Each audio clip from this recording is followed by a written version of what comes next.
মিথ্যা কথা বলার কারণে আপনার এই দুনিয়ার মধ্যে 5টি ভয়ঙ্কর রোগ হবে, যা আপনি জানলে অবাক হয়ে যাবেন।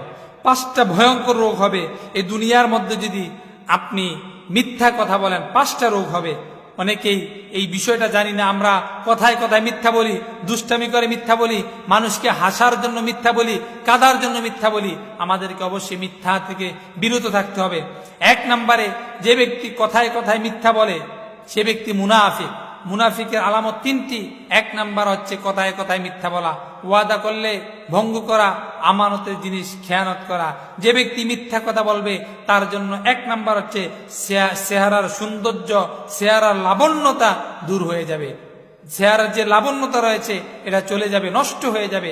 আজকে অনেক সময় দেখা যায় অনেক মানুষ নামাজ পড়ে কিন্তু মিথ্যা কথা বলে, নামাজ পড়ে সুদও খায়, নামাজ পড়ে হারাম খায়। এরকম মিথ্যা কথার কারণে তার চেহারা থেকে লাবণ্যতা নষ্ট হয়ে যায়, চেহারার সৌন্দর্য নষ্ট হয়ে যায়। 2 নম্বরে, যে ব্যক্তি মিথ্যা কথা বলবে, কথায় কথায় মিথ্যা বলবে, তার 2 নাম্বার জিনিস যেই ক্ষতি হবে, ভয়ঙ্কর রোগ হবে, তার অন্তর মরে যাবে।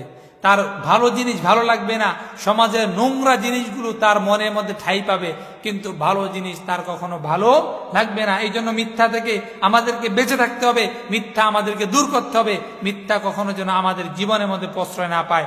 3 নম্বরে, যদি মিথ্যা কথা বলেন তাহলে দুশ্চিন্তা বৃদ্ধি পাবে, দুশ্চিন্তা বৃদ্ধি পাবে, হার্ট অ্যাটাক এবং ব্রেন স্ট্রোক করার সম্ভাবনা থাকবে। কারণ দুশ্চিন্তা মানুষদেরকে বৃদ্ধ বানিয়ে দেয়, দুশ্চিন্তা মানুষদের হার্ট অ্যাটাক বানিয়ে দেয়, তার খাওয়া তার চলাফেরাকে বন্ধ করে দেয়। এই জন্য দুশ্চিন্তা থেকে আমাদেরকে বিরত থাকতে হবে।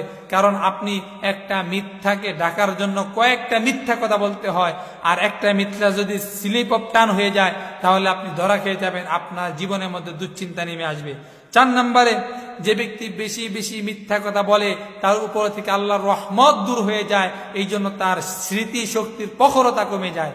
এই জন্য দেখবেন যারা আলেম রয়েছে তারা বেশি বেশি কোরআন তেলাওয়াত করার কারণে, মিথ্যা থেকে দূরে থাকার কারণে বয়স যত বৃদ্ধি পায়, আমলের স্পিরিট আরো বৃদ্ধি পায়, জ্ঞানের গবেষণা আরো বৃদ্ধি পায়। এই জন্য আমাদেরকে বেশি বেশি করে মিথ্যা পরিহার করে কোরআন হাদিস অধ্যয়ন করতে হবে, তাহলে স্মৃতি শক্তির প্রখরতা বৃদ্ধি পাবে। 5 নম্বরে, এই দুনিয়ার মধ্যে আপনি মানুষের কাছে যখন হেল্প চাইবেন, মানুষের কাছে যখন কোনো কিছু সাহায্য কামনা করবেন, কোনো মানুষ আপনাকে সাহায্য করতে পারবে না। ওই ছোটবেলায় একটা গল্প পড়েছিলাম, ক্লাস 5-এ মনে হয়, যতটুকু সম্ভব হয়, যে রাখাল প্রতিদিন মিথ্যা কথা বলে, বাঘ আসে বাঘ আসে বাঘ আসে। এলাকার মানুষ প্রথম দিন আসলো, দেখে বালক হাসতেছে, মিথ্যা কথা বলল। দ্বিতীয় দিন আবার এলাকার মানুষ যখন আসলো, বালক হাসতেছে, বলে আমি দুষ্টামি করেছি। তৃতীয়বার সত্যিকার অর্থেই বাঘ এসেছে, কিন্তু সে যতই চিৎকার দিয়েছে কেউ তার ডাকে সাড়া দেয় না। এই জন্য মনে রাখতে হবে, মিথ্যা মানুষদেরকে ধ্বংস করে, কোনো মানুষের সাহায্য আপনি পাবেন না। মিথ্যা থেকে আল্লাহ তাআলা আমাদেরকে হেফাজত করুক।